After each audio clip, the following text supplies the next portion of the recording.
So with our trig functions, I can't stress this enough. Your work will be as important as your answer. In fact, for the video, I'm just going to put the work up, and then I'm going to stop the video and I'll put the answers, the actual angles up. We have to make a good decision. Do not walk into my classroom on Friday, and not know that sine is opposite over hypotenuse, cosine is adjacent over hypotenuse, and tangent is opposite over adjacent. Whenever you're given a hypotenuse, as you are in this first problem, we're using sine and cosine. For angle A, it's going to be cosine because you're given the adjacent side.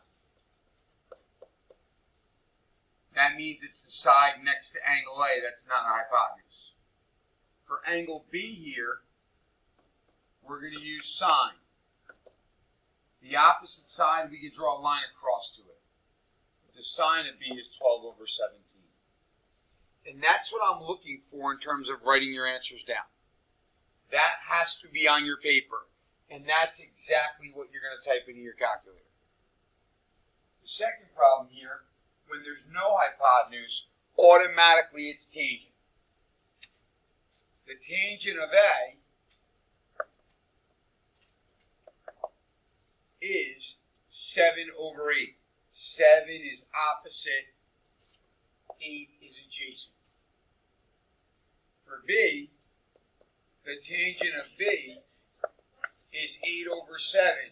8 now is opposite and the 7 is adjacent. The adjacent side always touches the angle and it's not the hypotenuse. Okay? We have to know sine, cosine, tangent. We have to know opposite, adjacent, hypotenuse. Now my next two triangles, I have a hypotenuse in both of them, which means I'm going to use sine and cosine. For angle A, 13 is opposite it. So the inverse of angle A, or inverse sine angle A, is 13 over 22. And the cosine of angle B is 13 is adjacent, is 13 over 22. Over here, it's going to be the cosine of angle A equals 13 over 19. And the sine of angle B is equal to 13 over 19. And those are the trig functions right there. Once again, that's what you're typing into your calculator to get your answer. And now I've just posted the angle measures up on my video. This answer key will also be in your Google Classroom. Okay, now when we're finding sides, we don't use inverse sine, inverse cosine, inverse tangent. We use that with angles. You try to find sides using sine, cosine, and tangent, and you're just doing the algebra behind it. You once again have to make a good decision. If I'm solving for x, I need to recognize what am I trying to find and what am I given. Here, I'm trying to find the opposite side and I'm given the hypotenuse. Well, what trig function involves opposite side and hypotenuse? That's sine.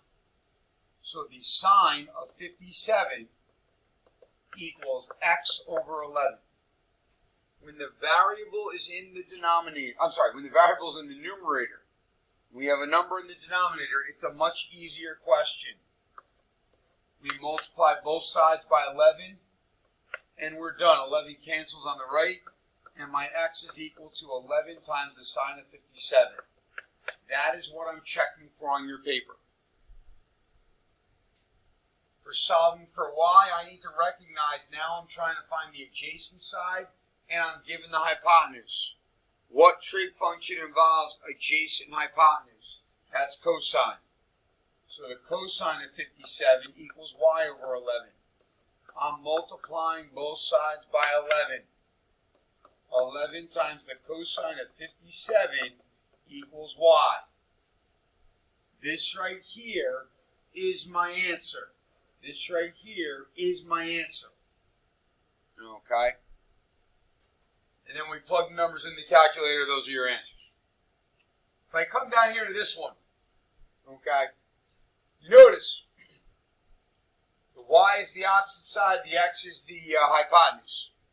If I want my hypotenuse, I'm given an adjacent side, I want to find the hypotenuse, I've got to use cosine. The cosine of 73 equals adjacent over hypotenuse. You don't always put the variable in the numerator or the denominator. The variable goes based on what side it represents. If your variable represents the hypotenuse, it's going to be the denominator.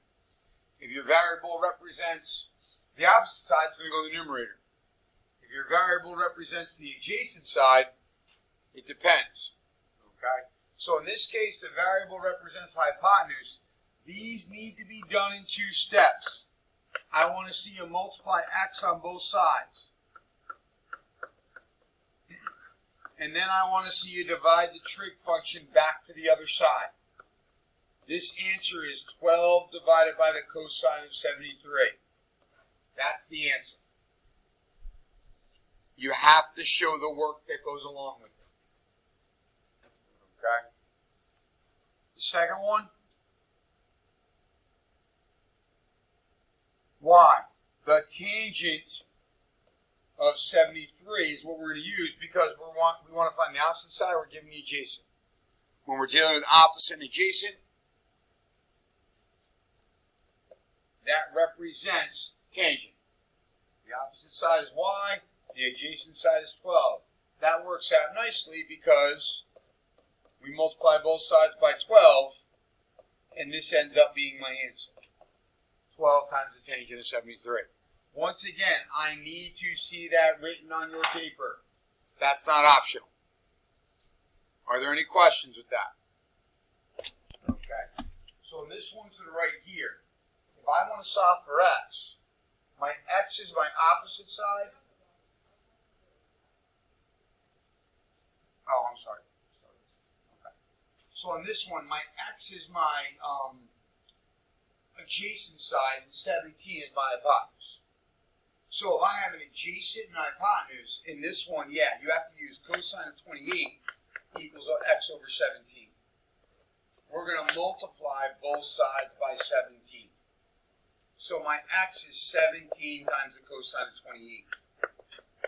It's not so much the order changes as much as it's, if x is representing cosine, then I got to use, or x is representing the adjacent side, then I got to use cosine. Okay. So in terms of order, does it matter to a degree? Yes. Okay. For my y is now representing my opposite side. So yeah, this one now is sine of 28 equals y over 17. And that's why I don't want you to memorize letters.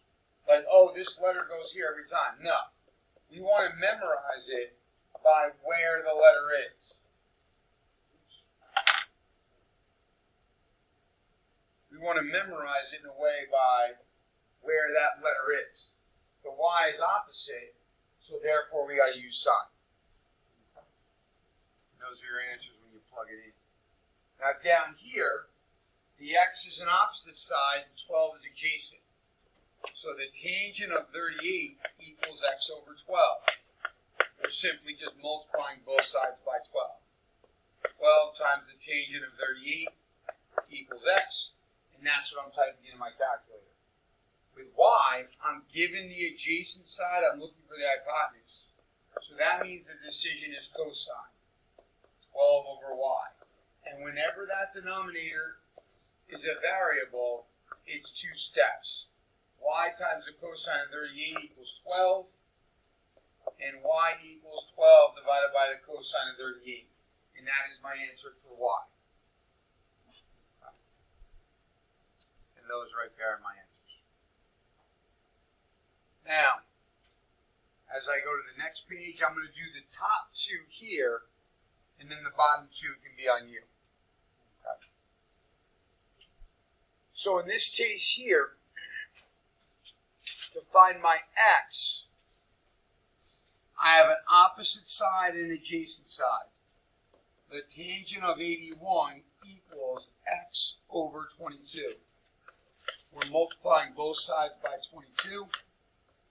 22 times the tangent of 81 equals x. In terms of my y, it's cosine. I have an adjacent side, I want to find the hypotenuse. Cosine of 81 equals now 22 over y. When that variable's in the denominator, you have to do two steps, and I want to see the two steps. If you don't do the two steps, it's wrong. Okay, in this test, I am checking work. There is no, oh, I just typed it into my calculator. And essentially, we're going by this rule of thumb.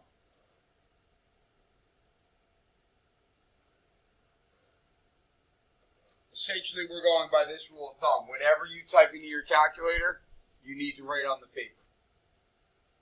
And those are your answers. Okay. For the one on the right, if I want my x, I have opposite over hypotenuse. I'm given the opposite side. I'm trying to find the hypotenuse. So opposite and hypotenuse, we're at the sine of 22 equals 20 over x. I'm multiplying both sides by x. X times the sine of 22 equals 20. X equals 20 divided by the sine of 22. That's my answer for x. For y, adjacent I'm looking for, I'm given the opposite side, that's tangent. Tangent of 22 equals the opposite side of 20 over y. We multiply both sides by the denominator, which is y. Y times the tangent of 22 equals 20. And y equals 20 divided by the tangent of 22. So in this case, the variables are both in the denominator. They're both two-step problems. So once we put them in the calculator, those are your answers. Sorry, when I copied out of my calculator, I made a mistake. This is still 4950, but this should be 53.39. Is that right, Justine? Okay. Sorry about that. So that's your